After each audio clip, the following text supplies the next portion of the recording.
Bonsoir, bienvenue à ce webinaire InfoRéno intitulé Les clés d'une rénovation réussie, donc consacré à la rénovation de l'habitat individuel, la rénovation énergétique. Je m'appelle Méven Moisan, je suis conseiller énergie à l'ALEC MVE. Ce webinaire est organisé donc par l'ALEC MVE en partenariat avec la ville de Bondy. Et il a pour but donc de vous présenter les possibilités de rénovation, les types de travaux qu'on peut envisager dans un habitat individuel et les dispositifs, l'accompagnement qui vont vous permettre de mener à bien ce projet, de vous aider à lever un petit peu les inconnus et les embûches sur un tel projet. Nous sommes donc trois intervenants. Moi-même, donc Monsieur Moisan, et donc nous avons donc Monsieur Vandeville de la ville de Bondy, et je vais lui laisser la parole donc pour présenter effectivement les activités de la ville de Bondy sur la rénovation. Bonjour à tous, bienvenue à cette réunion. Donc Dimitri Vandeville, je suis chef de projet développement durable de la ville de Bondy. Donc voilà, petit rappel. Le secteur du bâtiment, c'est un des secteurs qui est le plus émetteur de gaz à effet de serre en France. Et du coup, la ville de Bondy est très impliquée dans ce domaine-là. Et on souhaite, donc on s'est d'ailleurs inscrit dans un programme de labellisation environnementale qui s'appelle, qui était anciennement le label Citergie, qui a pour but justement de réduire un petit peu le bilan carbone de la ville de Bondy. Et du coup, nous, on est très intéressés pour essayer de développer tout ce qui est rénovation énergétique sur le territoire de la ville. Merci, Monsieur Vandeville. Également présente qui va m'assister un peu pour gérer un peu dans l'envers du décor ma collègue donc Elsa Davidas, également travaillant à l'ALEC MVE. Enfin, pour information, ce webinaire est enregistré. Je vous enverrai donc suite à la fin de l'événement un PDF de cette présentation, ainsi que le lien vers l'enregistrement vidéo que vous pourrez retrouver et que vous pouvez partager donc pour en faire porter connaissance et voilà, diffuser la bonne parole pour ainsi dire. Sans plus tarder, on va avancer.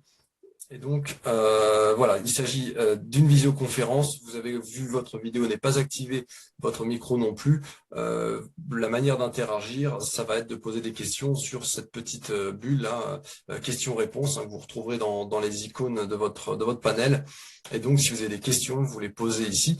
Soit ma collègue va y répondre en direct et donc s'affichera sur le fil de conversation, soit on prendra des petites pauses au cours du développement de la présentation et vous pourrez et on y répondra directement à l'oral. Voilà, ça permettra un petit peu de rythmer la présentation. Tout d'abord, l'ALEC MVE, qui sommes-nous? Donc l'ALEC MVE, partenaire de l'action locale. Nous sommes l'agence locale de l'énergie et du climat de l'Est parisien, Maîtrisez votre énergie, créée en 1999. Nous sommes statut d'association de loi 1901 et comportons actuellement 27 salariés cette année en 2022. Nos missions principales vont être le conseil France Rénov, dont vous avez peut-être déjà entendu parler suite aux communications abondantes, qui remplace l'ancien conseil FAIR. Donc FAIR, nous étions jusque-là des conseillers FAIR et en 2022, nous voilà des conseillers France Rénov. Il s'agit donc du conseil aux particuliers sur la maîtrise de l'énergie, la rénovation et donc de l'habitat. Également, d'autres de nos missions sont sur l'appui technique et stratégique aux collectivités, sur la transition écologique, les énergies renouvelables, la lutte contre la précarité énergétique. Donc, il y a également différents aspects sur lesquels on travaille en partenariat avec les collectivités. Ce que vous voyez donc à droite, c'est la carte de toutes les communes sur lesquelles on intervient. Donc, on est un conseil territorialisé et nous avons des collègues, des homologues, des agences semblables à la nôtre qui l'assureront sur les différents territoires métropolitains. Sur notre territoire, en soi, nous avons 3 territoires, les EPT, qui rassemblent 36 communes. Notre action se décline pour le conseil France Rénov entre l'habitat individuel, décliné autour de Pass Réno Habitat, le coach copro qui va concerner les copropriétés, les logements collectifs, et également Ensemble pour l'énergie qui est présent sur Reste Ensemble, qui concerne donc plutôt la précarité énergétique, en tout cas la lutte contre la précarité, la maîtrise des factures élevées, donc un service vraiment spécifique sur ces thématiques-là. Le programme, tout d'abord, une introduction sur la performance énergétique du logement, quels sont les enjeux sur un niveau, on va dire, plutôt politique. Deuxième partie qui va être une grosse partie sur les solutions pour rénover efficacement son logement, donc les solutions un peu techniques. Hein. Et enfin, comment être accompagné dans son projet. Nous, qu'est-ce qu'on propose? Et on va développer notamment Pass Réno Habitat que j'ai déjà mentionné. Donc, les clés d'une rénovation, tout d'abord, la performance. Quels enjeux?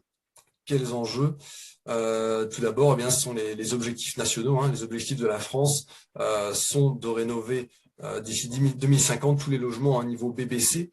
Donc BBC qui veut dire bâtiment basse consommation, c'est on va dire le niveau le plus élevé à atteindre quand on parle de rénovation.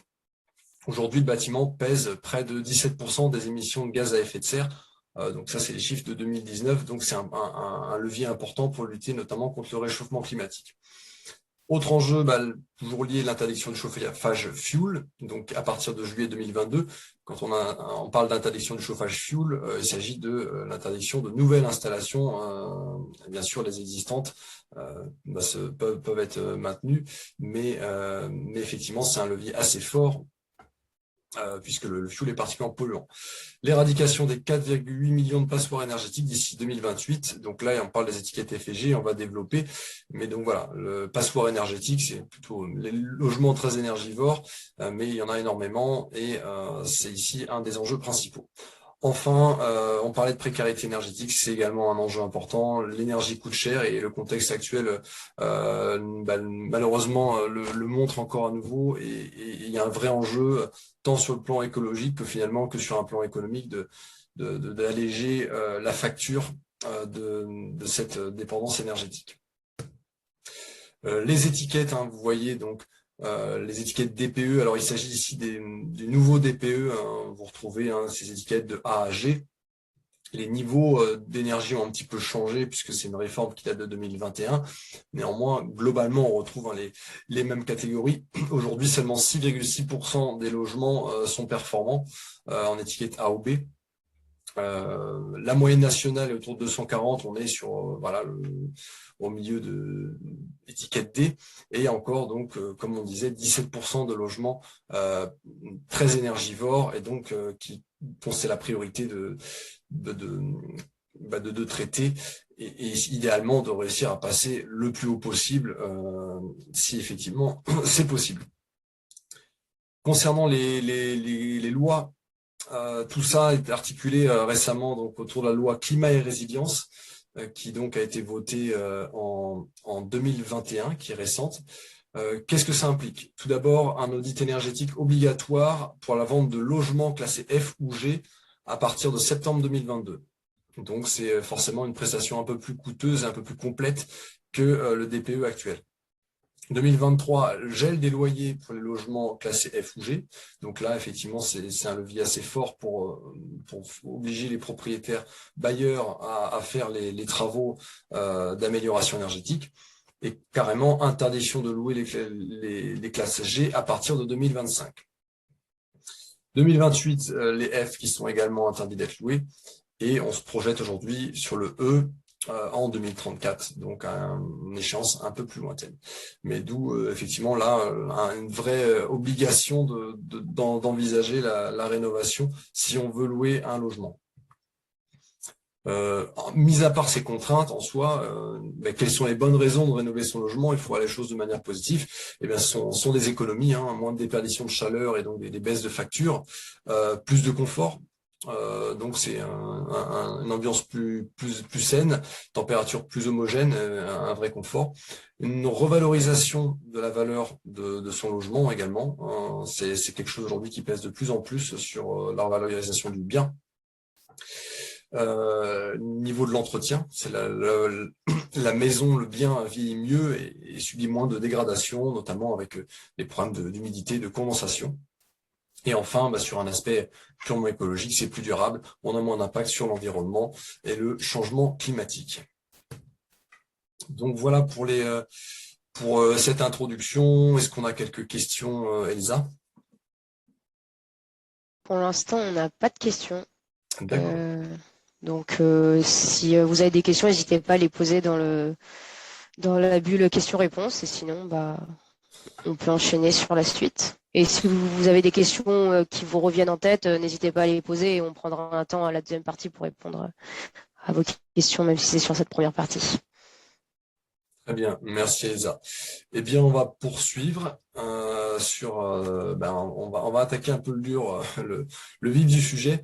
Quelques notions clés déjà. Oui. Non. Alors, on a une question.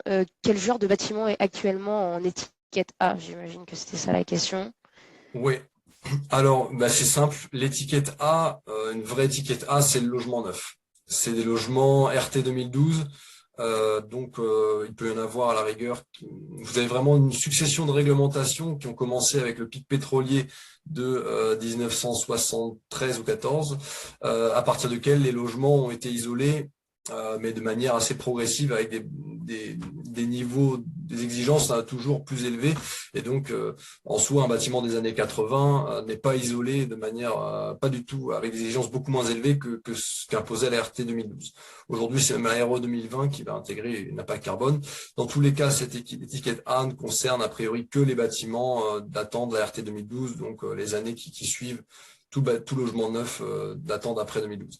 C'est très rare en rénovation d'atteindre le niveau A. Le niveau B, c'est déjà un objectif on va dire très ambitieux, enfin en soi atteignable, mais qui exige une rénovation très très complète pour être atteinte. J'espère que ça a répondu à votre question. Je vais poursuivre avec voilà, petite introduction sur les notions clés sur la thermique, sur quoi on agit, de quoi on parle quand on parle de rénovation. Eh bien, tout d'abord, les phénomènes dont il s'agit. Les déperditions surfaciques, les températures des parois. En soi, ça peut être les températures, les déperditions des parois opaques, les murs, les toits, des vitres également.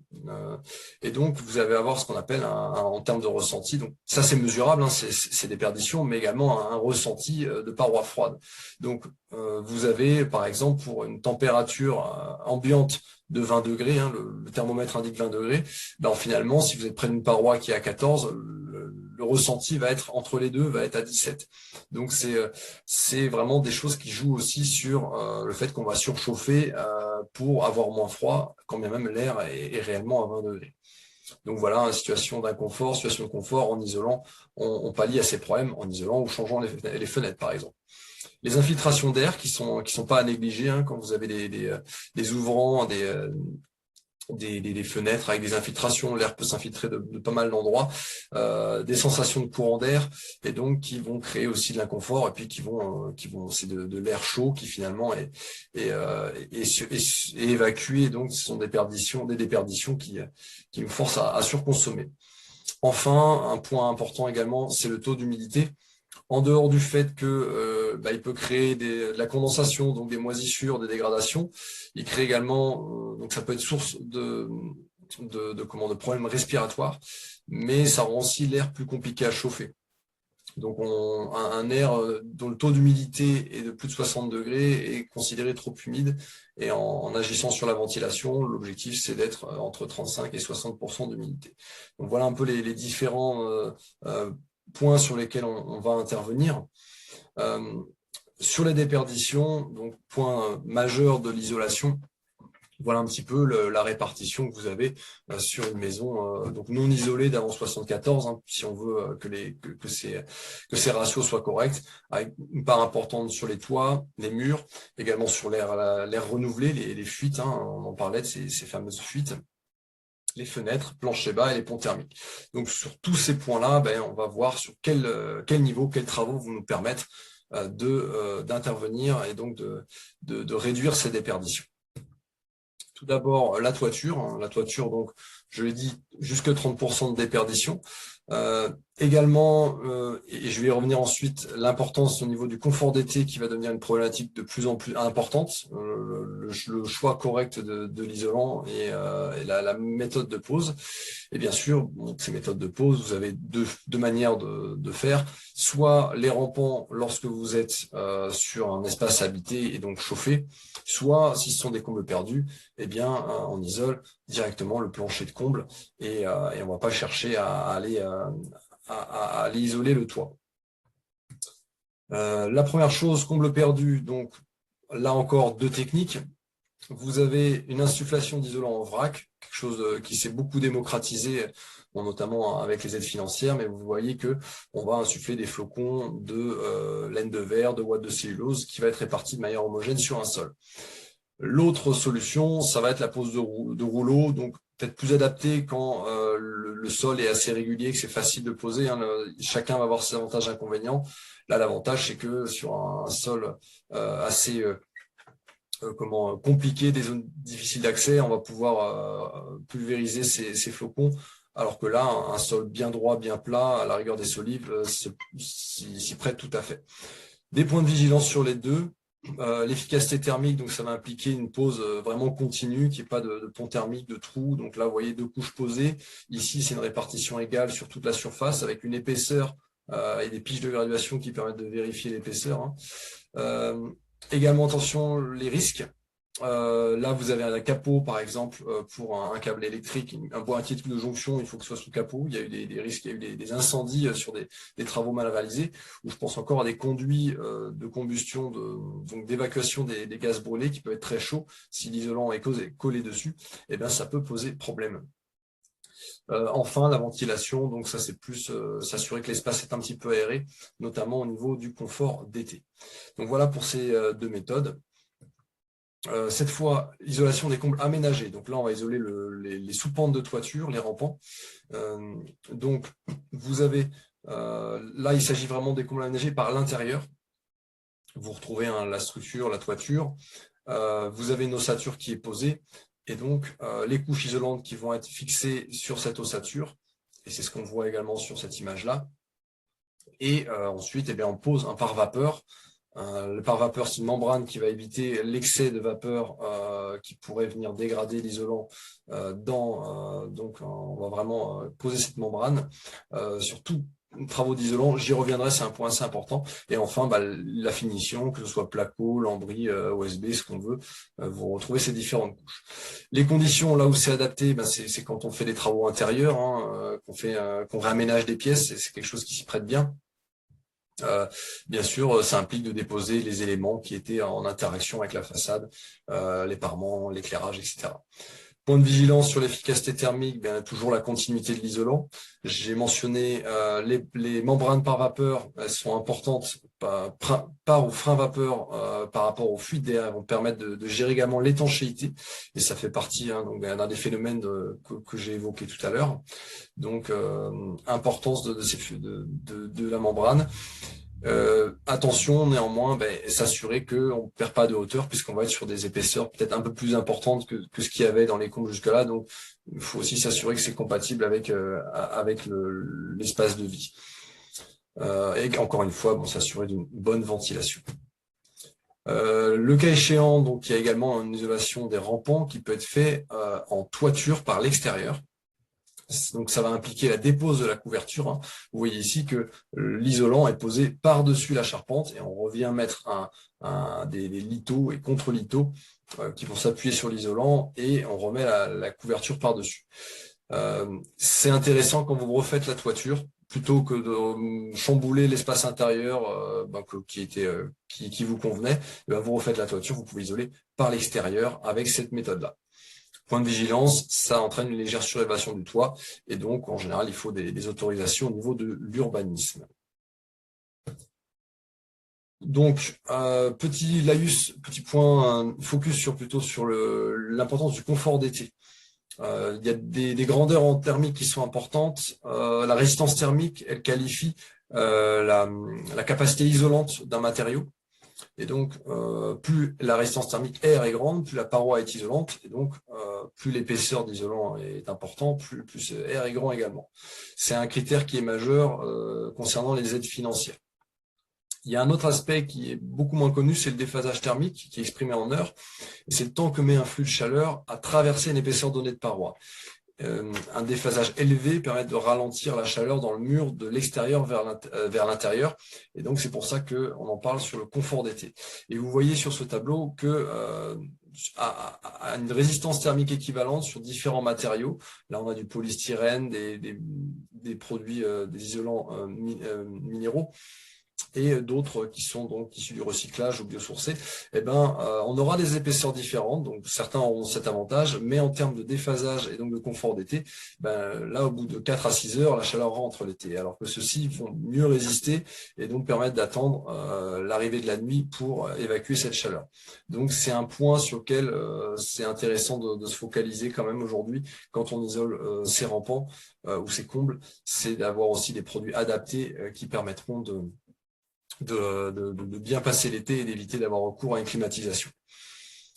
L'isolation thermique des murs. Donc ça aujourd'hui c'est un enjeu assez important et ça s'est pas mal démocratisé. Les murs représentent souvent des surfaces importantes dont un gain important potentiel.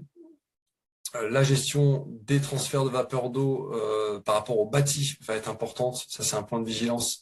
Selon la nature du bâti, selon que vous ayez des briques ou pierres anciennes ou du béton, du parpaing plus moderne, il va y avoir certaines contraintes en termes de migration de vapeur d'eau.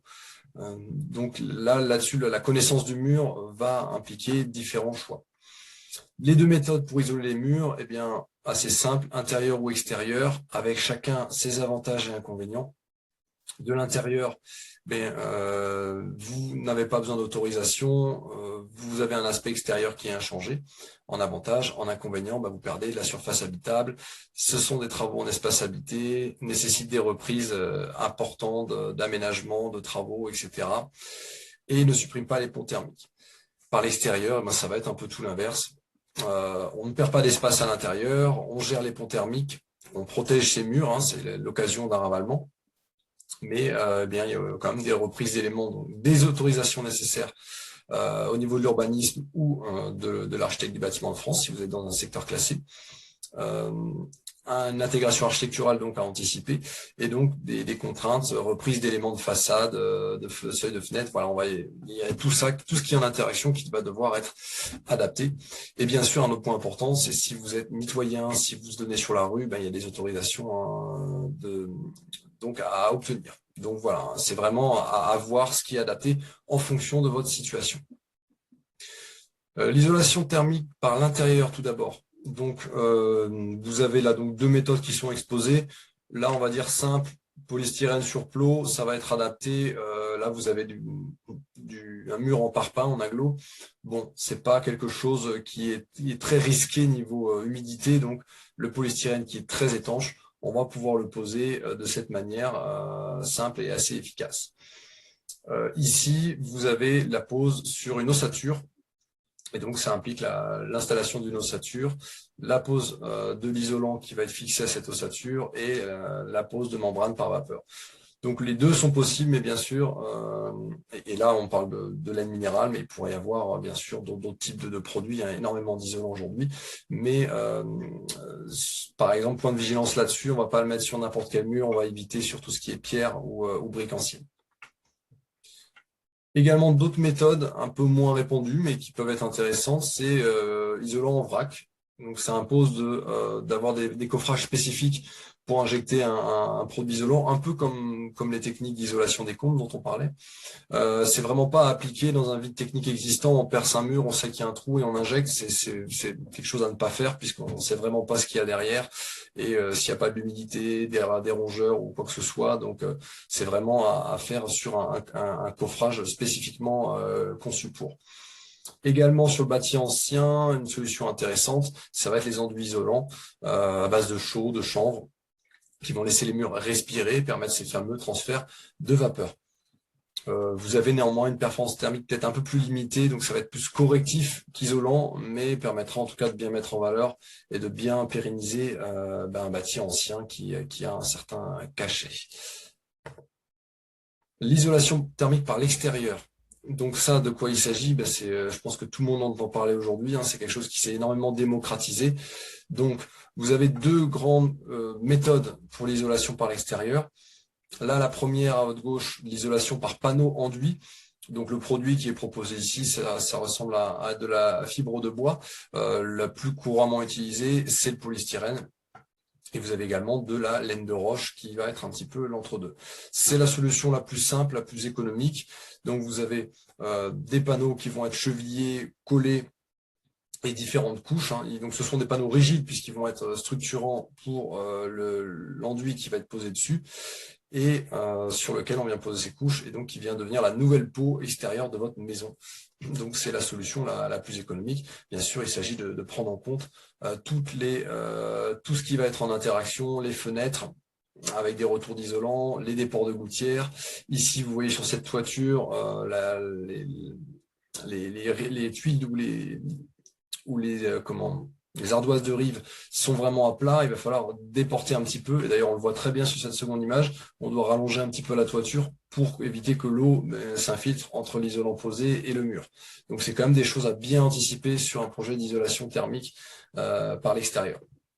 La seconde solution, donc là, il s'agit plutôt de créer une ossature, donc ce qu'on appelle l'isolation par bardage, vous retrouvez le principe ici, et de profiter de cette ossature pour coincer donc des isolants entre les différentes parties, pose d'un pare-pluie et un bardage. Donc là, on est sur un aspect plus esthétique, c'est des choix et c'est aussi une solution plus coûteuse. Donc 95% de ce qu'on voit aujourd'hui est plutôt de ce type-là en rénovation.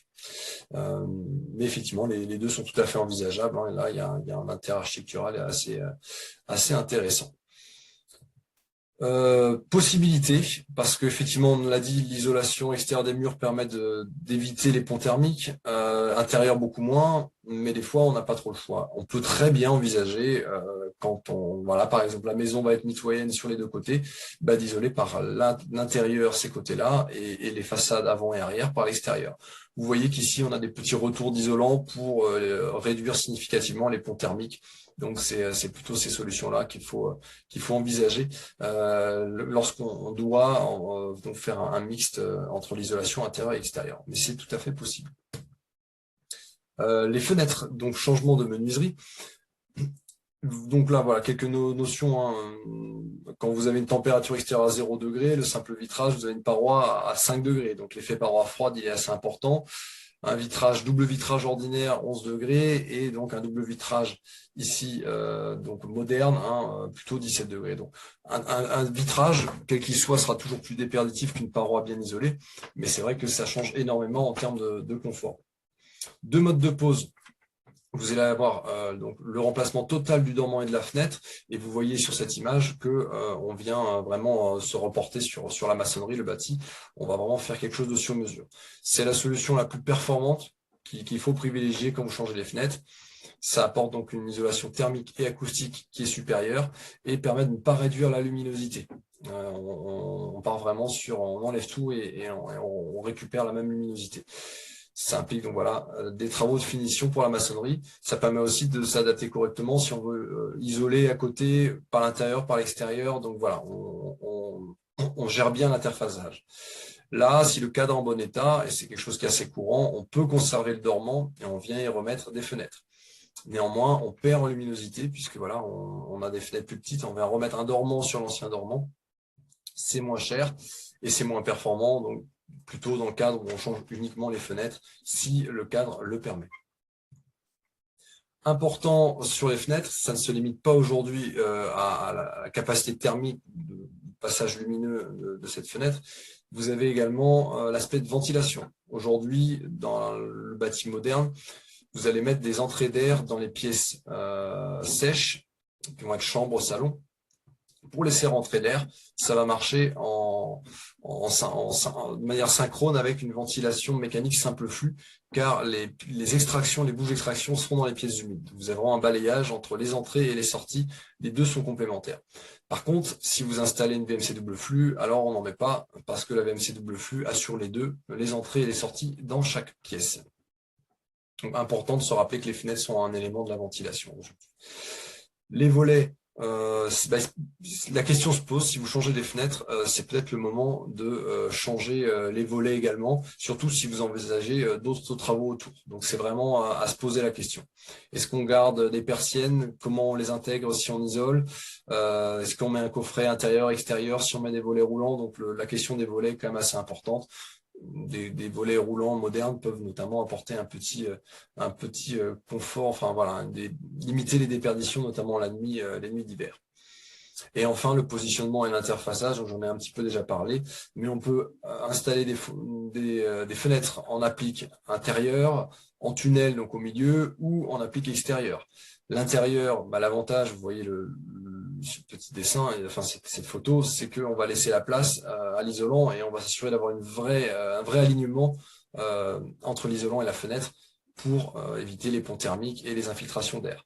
Si c'est vers l'extérieur, on peut très bien mettre la fenêtre en extérieur, c'est même ce qui est recommandé, applique extérieur et l'isolant autour. Donc si on peut phaser les deux, c'est l'idéal thermiquement de l'anticiper de cette manière.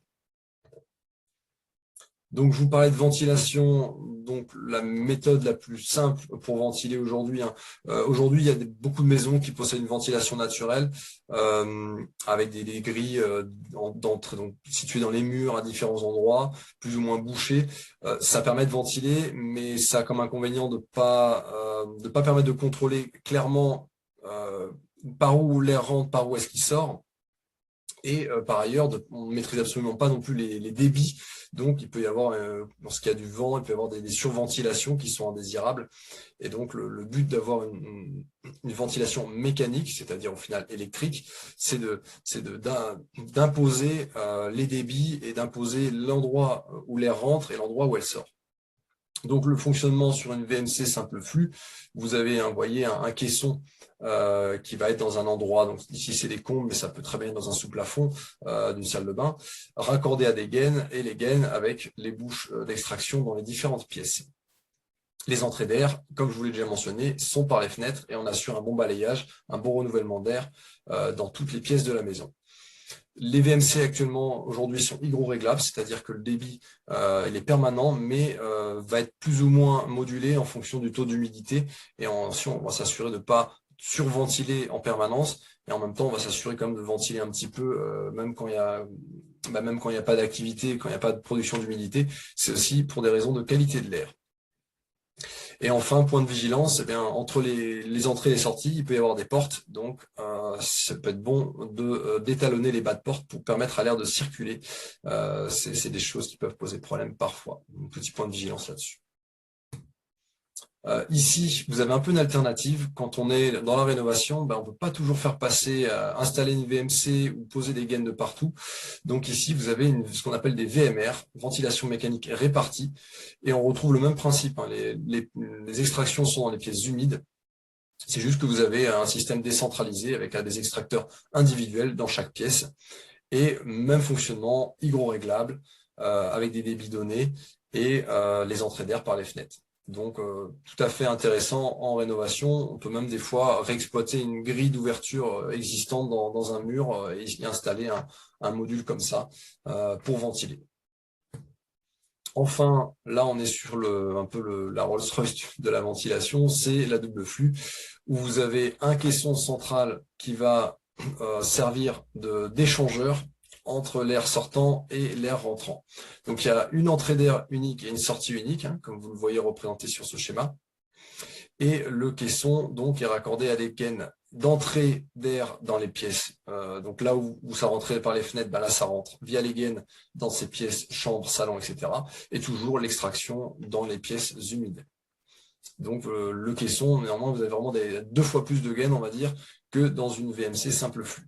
L'avantage, eh bien, c'est que grâce à ce caisson, vous récupérez une grande partie des calories de l'air chauffé. L'air intérieur va être par exemple à 20 degrés. Eh bien, il va être préchauffé en rentrant, et donc vous avez des besoins de chauffage qui sont beaucoup moins élevés. Il intègre également des filtres qui permettent donc d'assainir un peu l'air, mais qui vont nécessiter un entretien, un changement plus régulier. La condition sine qua non pour installer une VMC double flux, néanmoins, c'est d'avoir une très bonne étanchéité à l'air. Si vous avez des fuites par les fenêtres, par des prises électriques, par un bâti qui n'est absolument pas étanche, votre efficacité sera complètement perturbée et vous ne pourrez pas avoir les gains. Finalement, l'intérêt de cette VMC double flux, c'est le préchauffage de cet air. Donc si vous avez des court-circuitages parce que ça fuite partout, la VMC fonctionnera pas, double flux fonctionnera pas de manière optimale. Donc pas forcément adapté si vous êtes sur une rénovation assez simple, vous envisagez peu de postes de travaux. Vraiment plutôt sur des choses où on a bien vraiment rendu tout bien isolé et rendu tout étanche à l'air. Autre travaux qui est assez courant également aujourd'hui maintenant, c'est l'isolation du plancher bas. Ici, vous avez l'isolation en sous-face d'un local non chauffé, donc assez classique, cave, garage, vide sanitaire. Vous avez une pose d'isolant au plafond de ces espaces. C'est une technique assez simple et qui est généralement peu coûteuse. Bon, les points de vigilance, il y a souvent des conduites, des réseaux, le réseau d'eau chaude, de chauffage qui passe par le garage aux différents points de distribution de la maison. Donc il faut faire avec. Est-ce qu'on les déplace ou est-ce qu'on les met dedans? Les ponts thermiques, alors là c'est un bon exemple. Vous voyez le schéma on fait le tour de cette poutre pour éviter le pont thermique. Là sur cet exemple, ils l'ont pas traité comme ça. Ils ont fait un petit retour là, mais ici ça reste libre. Alors il peut y avoir la contrainte bien sûr de la hauteur sous plafond, et c'est toujours finalement un jeu de compromis. Mais donc voilà, toutes ces choses à prendre en compte si on veut isoler son garage ou sa cave. C'est vrai que si vous avez peu de hauteur, ça peut être problématique. Également possible l'isolation du sol, c'est par l'intérieur, avec des plaques d'isolant généralement étanches pour empêcher éventuellement les remontées capillaires. Ça va être adapté ça va être moins courant, mais adapté si vous faites des travaux de reprise de sol, que vous avez l'espace, que vous pouvez décaisser. Et par exemple, si vous voulez poser aussi un plancher chauffant. Donc là, dans ce cas de figure, c'est tout à fait adapté. Et vous voyez ici le plancher isolé par l'intérieur. Point de vigilance néanmoins, évitez quand vous ne refaites pas le sol, quand c'est en superposition de sol existant. Vous avez par exemple déjà un carrelage, vous remettez l'isolant et vous mettez un parquet par-dessus. Il y a de l'humidité qui peut s'infiltrer sur les côtés, condenser, et vous pouvez avoir des soucis là-dessus. Donc c'est pas conseillé d'isoler si vous ne refaites pas le sol. Ça implique bien sûr une rehausse du plancher du sol si vous n'aviez pas pu décaisser. Donc c'est aussi toutes ces choses qu'il faut prendre en compte. Quelle épaisseur je peux mettre, épaisseur de la chape, etc. Sinon, on va avoir besoin de reprendre les pas de porte, les plinthes, les prises, la plomberie. Donc voilà, c'est ce qui peut être assez contraignant si vous utilisez cette méthode. Donc ça, de manière générale, c'est une action, mais en soi, elle concerne tous les postes de travaux. C'est plutôt à la jonction de ces postes de travaux, les ponts thermiques, où vous avez donc les liaisons entre la façade et les planchers, qui vont constituer des ponts thermiques, surtout si vous êtes isolé par l'intérieur. Au niveau donc des murs de refend également, donc là on est horizontal, mais là on va considérer verticalement. Les menuiseries, donc au niveau des fenêtres, il y a souvent aussi des ponts thermiques, les coffrets de volets, pardon. Les équipements électriques, des prises insérées dans les murs, tout là où des câbles passent. Si ça c'est pas rendu étanche avec des systèmes, donc vraiment des équipements spécifiques pour rendre étanche, ça n'a pas été correctement pensé ou correctement mis en œuvre, c'est aussi de l'air qui s'infiltre et des ponts thermiques. Et enfin, voilà, différents éléments de façade qui peuvent intervenir. Donc il y a ces ponts thermiques, on va essayer de les supprimer, bien sûr, quand on fait les travaux.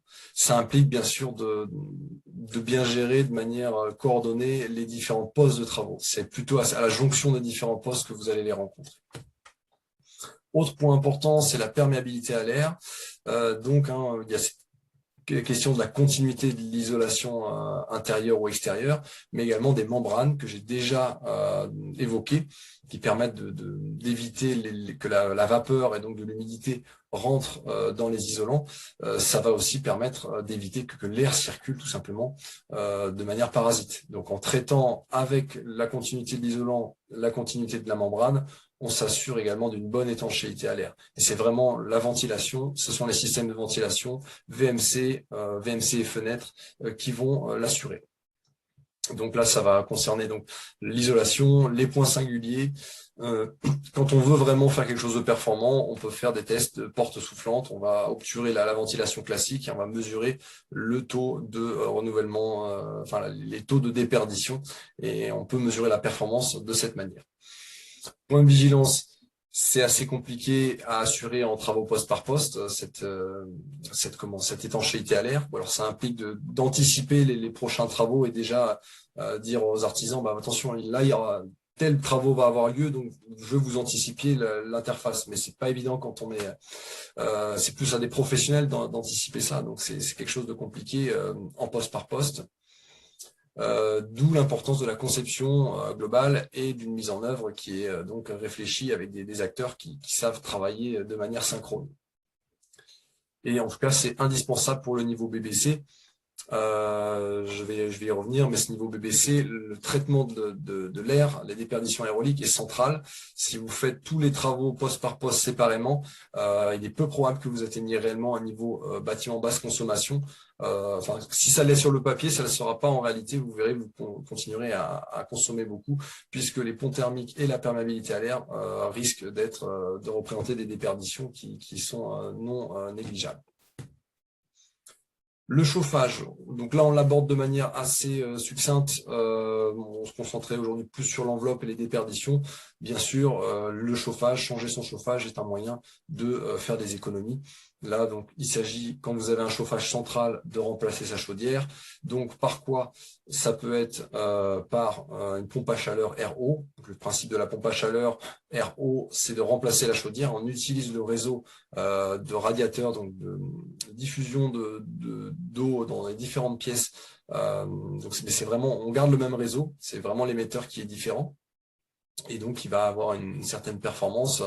On passe à une consommation électrique, mais avec des gains de un coefficient, ce qu'on appelle les COP, de 3 à 4, donc qui permettent des rendements très intéressants.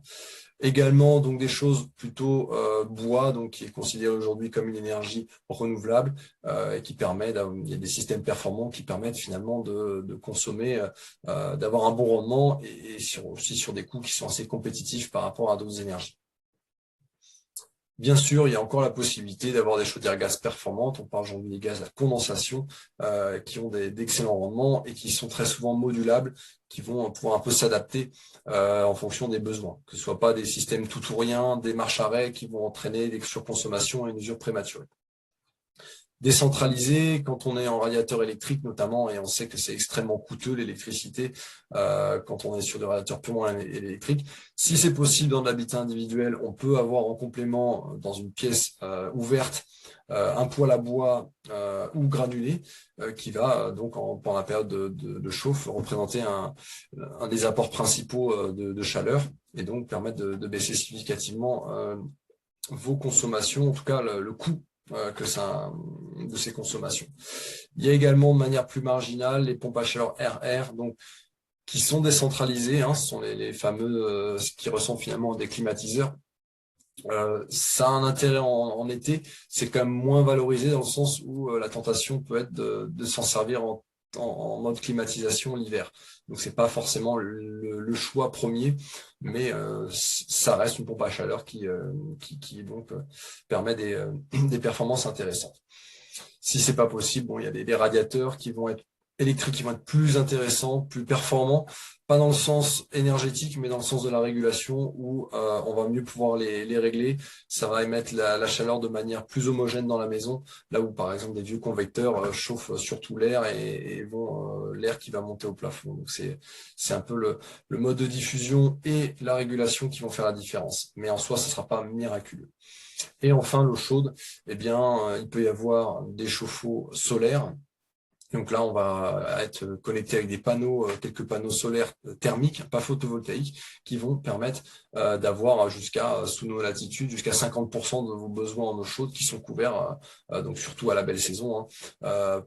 Donc pour la production d'eau, avec un appoint, bien sûr, ça peut être un appoint de la chaudière gaz, ça peut être un appoint électrique. Alternative, on parlait de pompe à chaleur, et bien, sur le même principe, vous pouvez avoir les chauffe-eau thermodynamiques qui vont donc produire l'eau chaude sanitaire. Donc ça va être un ballon thermodynamique. Donc voilà un peu pour les différentes options. Bien sûr, là je survole ça assez rapidement. N'hésitez pas à venir nous contacter si vous avez des questions plus spécifiques sur ces matériels. C'est quand même de la technique assez pointue et là il faudrait des heures pour rentrer un petit peu dans les détails. Je reviens sur un peu la méthodologie, hein, les conditions pour avoir des travaux réussis, en tout cas une rénovation réussie.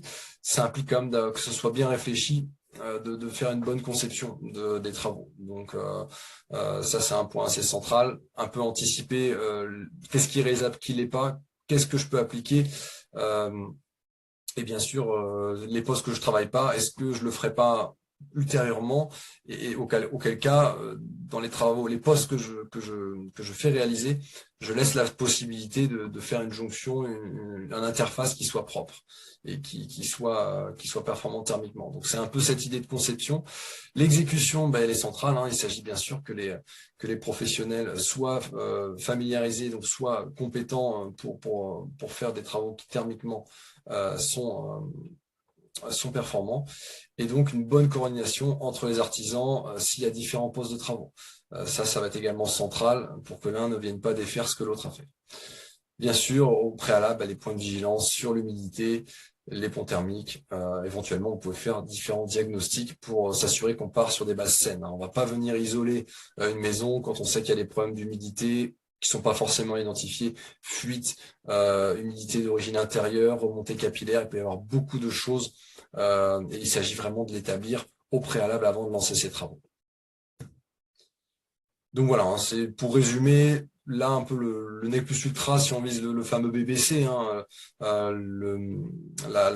donc une étiquette B en rénovation, c'est pas que le BBC, ça va pas être en réalité la somme de tous ces postes de travaux, ça va plutôt être un ensemble. L'ensemble est plus que la somme des sous-parties. Il y a puisque ça va permettre la gestion de ces ponts thermiques, la gestion de ces fuites d'air, parce que tout ça aura été fait de manière coordonnée. Voici quelques exemples maintenant des petits retours d'expérience sur des rénovations donc, qui ont été faits par étapes, hein, ce qui reste le plus courant. Mais on vous montre donc l'exemple d'un projet qu'on a accompagné sur une maison donc des années 70, 250 mètres carrés, donc sur une rénovation par étapes. Notre maison donc était sur une étiquette E, donc assez énergivore, hein, 257 kWh d'énergie primaire par mètre carré par an. Et donc sur le gain estimé après travaux, on a un gain de 37%, donc on arrive à une étiquette D, pas loin de l'étiquette C. Voilà, les étiquettes ont un peu évolué, mais ça donne quand même un gain assez intéressant. Donc on partait d'un projet avec une toiture déjà isolée, des murs extérieurs en parpaing, des menuiseries qui étaient déjà changées, alors pas changées mais qui étaient déjà en double vitrage, et une chaudière gaz par contre qui avait été changée. Donc vous voyez, avec déjà des travaux partiels, et c'est vrai que c'est compliqué de tout refaire quand on a déjà fait certains travaux. Donc les travaux consistaient à isoler en sous-face le plancher bas, à isoler des murs au sous-sol, donc venir intervenir sur certains postes où il y avait des murs déperditifs et on pouvait intervenir, et également remplacer les fenêtres qui, bien qu'elles étaient de double vitrage, étaient assez anciennes et n'étaient plus très performantes. Donc vous avez un peu un aperçu des coûts et des aides qu'ils ont pu percevoir. Donc, à l'époque, hein, les aides ont évolué. On va pas les développer aujourd'hui. Les aides, c'est un point qui sera plutôt intéressant si vous nous contactez. C'est vraiment du sur-mesure, les aides. Il y a différentes catégories, il y a différentes aides et c'est l'intérêt de notre accompagnement. On s'y perd assez rapidement. Sachez juste que voilà, le crédit d'impôt aujourd'hui n'a plus cours. On parle de MaPrimeRénov'. Les primes CE existent, elles, toujours. Et donc voilà un petit commentaire, hein, sur les motivations du ménage et sur l'économie estimée par an. Un petit retour d'expérience. Ici, une simulation sur une rénovation globale performante. Donc c'est un cas, en fait, c'est l'adaptation d'un cas réel, mais bon, qui ne correspond pas exactement. Donc c'est juste pour se projeter un peu financièrement sur le projet. Là, on parle sur donc une rénovation globale, c'est-à-dire qu'on traite vraiment tous les postes. Là, tous les travaux présentés, on les réalise tous de manière coordonnée. Donc l'intérêt, c'est qu'on voit qu'on passe d'une étiquette E à une étiquette B, avec un gain significatif sur les factures. On économise plus de 1000 euros par an. Sur les coûts, ben forcément, là, sur cette simulation, on a plus de 100 000 euros de coûts. Mais vous voyez donc qu'il y a certains coûts estimés, non, ce ne sont pas les coûts, pardon, ce sont les aides, avec des aides qui sont en fonction de vos revenus. Ici, c'est un cas précis, mais qui permettent quand même, dans ce cas présent, d'avoir environ 20 000 euros d'aide. Ensuite, sur le reste à charge, eh ben, il y a tout le financement avec un apport personnel, également les éco-prêts à taux zéro, qui sur des projets performants passeront à jusqu'à 50 000 euros désormais. Et voilà, différents emprunts. Donc tout ça pour vous montrer que nous, avec notre accompagnement, on peut vraiment vous aider à vous représenter, à définir votre budget et les aides auxquelles vous avez droit, comment financer le reste, et que vous puissiez finalement définir l'ambition de votre projet. Voilà pour cette partie, mais on est encore en train de, voilà, c'est en train de se monter. Nous-mêmes, l'ALEC MVE, sommes en contact avec Doremi pour un peu identifier ces projets. Donc, on est vraiment, tous les acteurs de la rénovation sont un peu main dans la main à essayer de définir, de développer ces outils pour la rénovation performante. Aujourd'hui, on va vous présenter notre plateforme Passereno Habitat. On a des professionnels qualifiés. Aujourd'hui, on est en train d'essayer de faire en sorte que ça aille vers de la vraie synchronisation et traiter, de gérer les travaux de manière coordonnée pour avoir cette vraie performance. Voilà, j'espère avoir répondu à votre question. Alors, on a une question pour questionner l'isolant qu'il faudrait mettre sur des murs en parpaing dans une maison qui peut avoir de la condensation. D'accord. Alors, je pense que je pourrais vous envoyer un document créé par un bureau d'études qui montre assez bien les différents types d'isolants adaptés pour chaque mur. Comme je vous le disais, on va vraiment sur chaque cas est particulier et je pense que l'idéal c'est que vous veniez, vous preniez rendez-vous et qu'on discute de votre projet. Mais effectivement, s'il y a de la condensation d'humidité, il peut y avoir différentes sources. Ça peut être d'humidité intérieure, ça peut être une humidité qui est de d'autres sources. Est-ce qu'il y a un matériau particulier à prescrire sur du parpaing? Pas forcément. Par contre, il faut aussi peut-être travailler la ventilation. Donc, on développera ça en rendez-vous si vous voulez bien. Et je pourrais vous envoyer des éléments suite à cet échange. Alors, il y a plusieurs questions du coup pour comment prendre rendez-vous avec nous pour votre projet. Je vous mettrai dans la discussion le numéro de téléphone. On a un accueil téléphonique et du coup, on passe par notre accueil téléphonique. Il y a des personnes qui pourront traiter votre demande et en fonction de vos besoins, ces personnes inscriront un rendez-vous avec un de nos conseillers. Donc, je vous mettrai dans le lien le site internet de notre agence et aussi le numéro de téléphone sur lequel vous pouvez appeler. Donc du mardi au jeudi de 9h30 à 12h30 et de 14h à 17h30. Je vous préciserai tout ça dans la discussion. Oui, vous retrouverez tout ça. Ces éléments sont à la fin de la présentation et comme indiqué, vous recevrez ça par mail, donc la présentation en format PDF. Donc vous aurez toutes les indications pour nous contacter.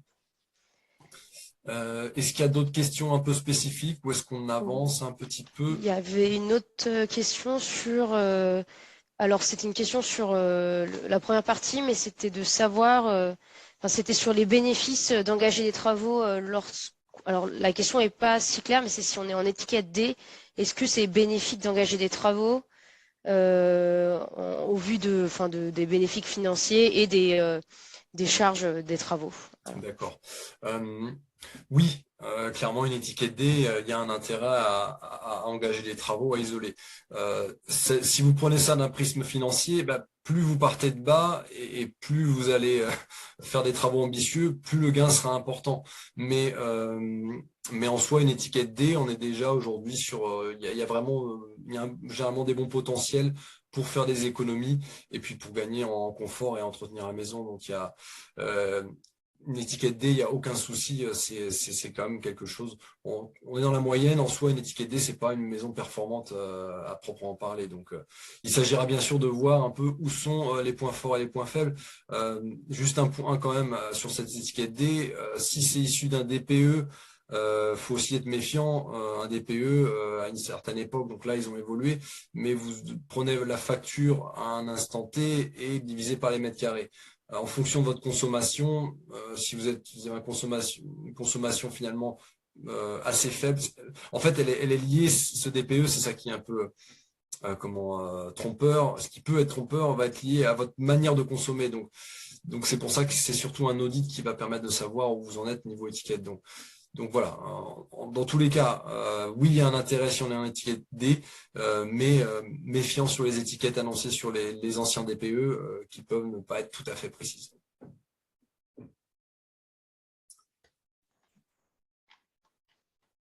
Est-ce qu'on a d'autres questions ou est-ce que je poursuis puisqu'on va aborder justement l'accompagnement et comment ce qu'on propose. On a quelques autres questions après au niveau du timing, je ne sais pas où on en est. Est-ce qu'elles sont techniques? Peut-être qu'on peut voilà, on va avancer et puis on les abordera à la fin à ce moment-là. On reprendra un temps d'échange à la fin. Très bien. On va faire comme ça. Voilà, merci de votre patience. Donc, on en vient un petit peu au comment et notamment ce que nous, la LEC MBE, pouvons proposer, le dispositif Pass Réno Habitat. Pass Réno Habitat, qu'est-ce que c'est? C'est le parcours d'accompagnement des projets de rénovation que nous proposons. Donc, c'est dans le cadre de France Rénov, qui est le service public de la rénovation énergétique. Il s'articule donc sur l'habitat individuel avec, et c'est l'intérêt de ce dispositif, il est pensé pour les particuliers, mais il a une interface avec les professionnels. Donc, caractéristique de ce dispositif. Le contexte, c'est donc la métropole du Grand Paris qui a donc identifié, donc, qui est aujourd'hui un peu le porteur, notre porteur associé qui dirige donc la politique énergétique au niveau de Paris, donc la métropole du Grand Paris, et donc qui participe au déploiement pour permettre la massification de la rénovation énergétique et mettre en place donc des parcours personnalisés, faciliter l'accès aux particuliers donc d'un parcours vraiment accompagné. Donc les espaces de conseil France Rénov enseignement faire sont donc identifiés, là vous voyez, sur toute la métropole du Grand Paris. Donc nous, les 3 territoires que vous avez pu voir au début, on est ici, la LEC MBE, mais ce dispositif Pass Rénov Habitat va être présent sur tous les autres territoires. Donc là, les autres agences du 93, sur le 92, Solia, la LEC Pold, GPSO et également sur le territoire du 94 avec le CE 94 qui est également sur 2 EPT. Donc ce sont vraiment nos homologues, on travaille vraiment de la même manière et on utilisera donc la plateforme Pass Réno Habitat et donc ce dispositif pour la rénovation de l'habitat individuel. Qu'est-ce que c'est concrètement? Donc c'est plus qu'une plateforme, c'est un accompagnement, c'est un dispositif d'accompagnement aux étapes clés de votre projet de rénovation avec un tiers de confiance, donc nous qui sommes conseillers France Rénov. Notre conseil est gratuit, il est neutre et indépendant. Aujourd'hui, on est lié à aucun intérêt commerciaux. On est rémunéré via les collectivités avec qui on est partenaire. Et donc, c'est vraiment une mission d'intérêt, de service public. L'intérêt, c'est une mise en relation avec des professionnels du bâtiment, donc de notre réseau, via la plateforme web Pass Réno Habitat que je vais vous présenter par la suite. Donc, ce sont des professionnels qui sont tous RGE, conditions sine qua non pour bénéficier des aides. Mais également, voilà, en soi, il y en a beaucoup. Là, on a une sélection de professionnels sur certains critères, donc pour s'assurer d'avoir des gens sérieux. Et enfin, une optimisation de mon projet de rénovation et de mon budget, donc l'aspect financier avec l'accompagnement. Donc ça, c'est également un point important si vous donnez la visibilité au niveau du budget. Et donc, en plus de vous permettre la mise en relation avec des professionnels. Donc, l'accompagnement va se décliner sur toutes les étapes clés de ce projet. Donc, vous voyez cette frise, on va rentrer un petit peu dans le détail, de votre prise de contact jusqu'à la fin des travaux. On va être présent à toutes les étapes. Donc, première étape, définition des besoins. Vous allez donc idéalement le plus en amont possible de votre projet, pour être sûr de ne rien louper, contacter l'espace France Rénov de votre territoire, donc nous, à savoir sur la commune de Bondy ou sur les territoires, si vous assistez ça en venant de territoires, d'autres territoires voisins. Nous contacter, prendre rendez-vous. Ça implique un premier état des lieux par vos soins pour nous informer, nous, de ce que vous connaissez de votre logement, pour initier ce premier rendez-vous. À l'issue de ce premier rendez-vous, nous, on va avoir plus d'éléments pour savoir finalement quelle est un peu l'ambition de votre projet, qu'est-ce qu'il y a moyen de savoir, vers quoi on peut se projeter, et on va vous orienter. Donc, on va préciser le projet, on va identifier le potentiel. Donc aujourd'hui, un projet à potentiel, c'est 35% de gain énergétique. Auquel cas, on va pouvoir proposer une visite d'information à domicile qui permettra par la suite la réalisation d'une étude énergétique. C'est également possible de faire appel à un audit réglementaire, un professionnel, un prestataire qui va venir faire cette étude qui permettra notamment de mieux valoriser dans certains cas les aides financières sur les projets très performants.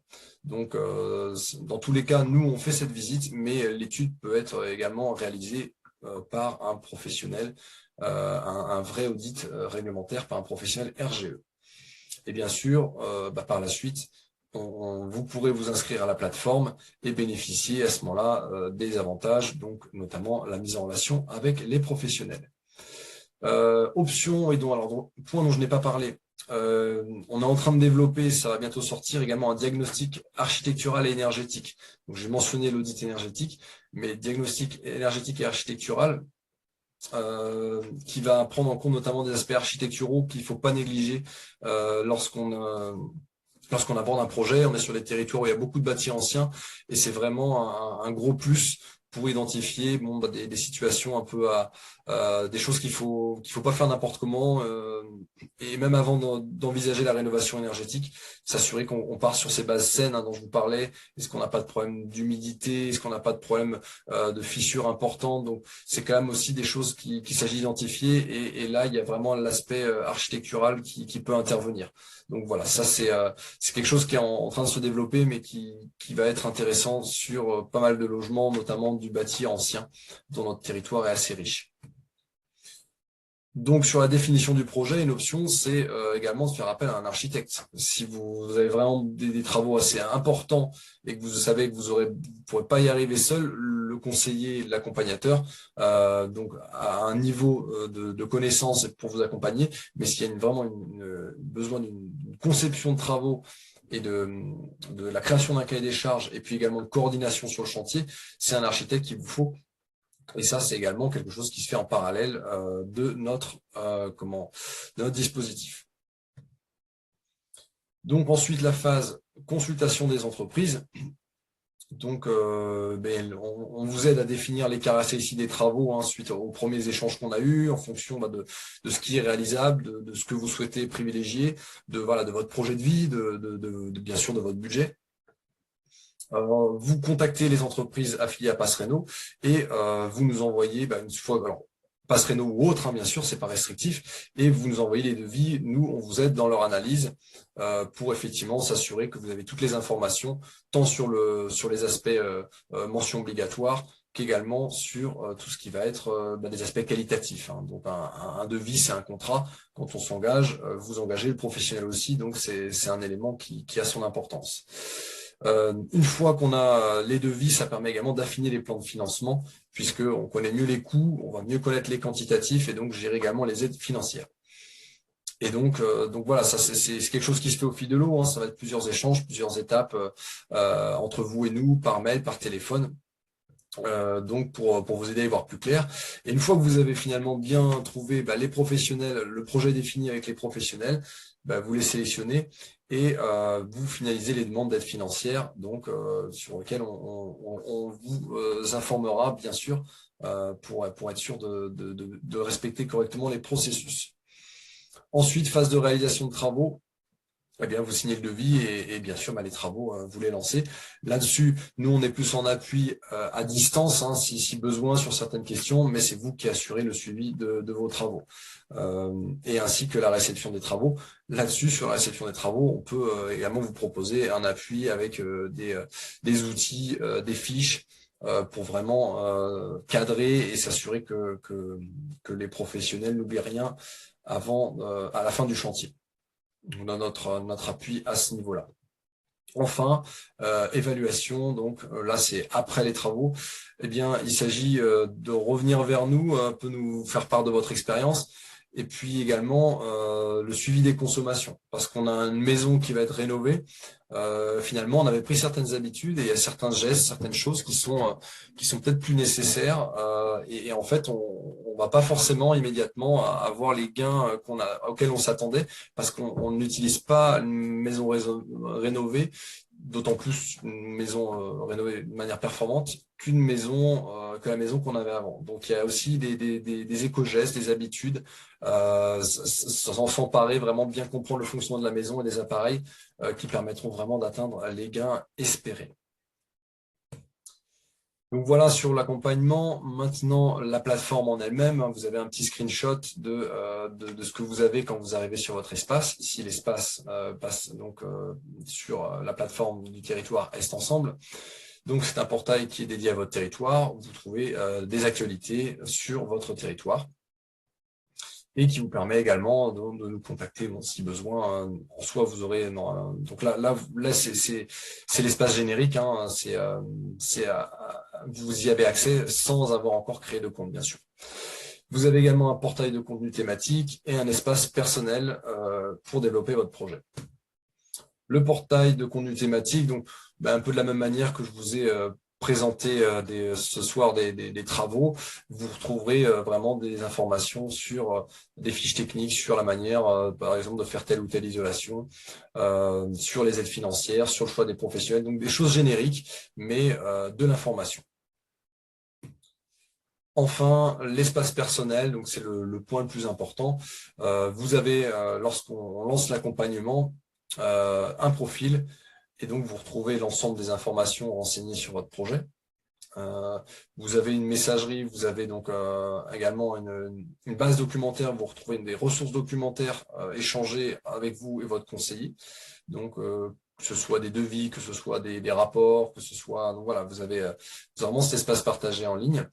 Et le point le plus important, un des points les plus importants, c'est l'accès aux entreprises. Vous retrouvez cet annuaire de professionnels et que vous pouvez contacter toutes des entreprises RGE. Vous pouvez leur solliciter des devis depuis votre espace et donc effectivement avoir des professionnels sérieux pour envisager vos travaux. Pourquoi en général les artisans ne mettent pas avant la VMC? Alors avant quoi? Ne mettent pas avant. Je sais pas exactement. Je pense que c'est en avant. Ah, pas en avant la VMC. Ne mettent pas en avant. Tout dépend. En fait, un professionnel va vous proposer ce qu'il vend lui. S'il ne vend pas de VMC, s'il n'est pas ventiliste, il va pas vous le vendre. C'est aussi des raisons pour laquelle c'est important de nous contacter avant vos travaux, c'est que des professionnels, vous les contacter directement, ils vont vous proposer ce qu'eux ils ont et pas forcément ce qui serait bon pour vous. Ça veut pas dire qu'ils sont mauvais ou malhonnêtes. C'est juste que voilà. Après, il y en a qui vont effectivement voir un peu plus large et vous conseiller de rajouter notamment cet aspect, la ventilation, la VMC, de l'intégrer. Mais c'est vrai que c'est pas systématique. Eux, leur travail, c'est de réaliser des travaux qui concernent leurs compétences. Donc, c'est d'où notre rôle, l'importance de notre rôle et l'importance de nous contacter sur les permanences téléphoniques pour justement connaître ce qui serait le plus adapté dans votre projet et on vous accompagne vraiment de manière personnalisée. Voilà, c'était la dernière question. Et ben, il va être temps de conclure. Merci à vous pour votre présence. Merci Monsieur Vandeville, merci Elsa. Merci beaucoup pour votre présentation. Donc, comme indiqué, vous avez les coordonnées pour nous joindre. Je vous enverrai via mail donc le résumé, je veux dire le PDF, cette présentation en format PDF, et vous aurez un lien vers cette vidéo. Vous pourrez retrouver le replay et le partager. Voilà, je vous souhaite une très bonne soirée et j'espère vous revoir bientôt donc sur le conseil de la LEC MBE avec France Rénov'. À très bientôt. Bonne soirée. Bonne soirée, au revoir. Bonne soirée.